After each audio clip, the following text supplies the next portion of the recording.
Hi guys, welcome back to my channel.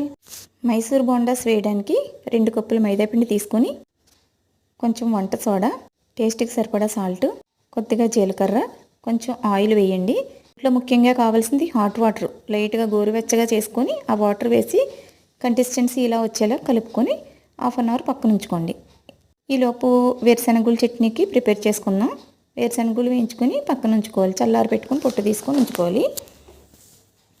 Oil వేడెక్కిన తర్వాత మినపప్పు, ధనియాలు, జీలకర్ర, పచ్చిమిర్చి వేయించుకొని చల్లారనివ్వండి.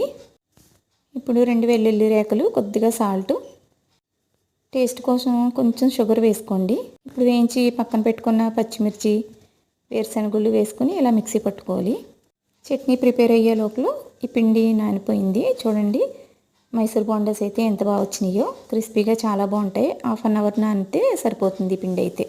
ఎందుకంటే హాట్ వాటర్ వేస్తాం కదా, దాని గురించి బాగా నానుతుంది పిండి, చాలా బాగా వస్తాయి. ఇవి గోల్డెన్ కలర్ వచ్చాక తీసుకొని సర్వ్ చేసుకొని తింటే బాగుంటాయి.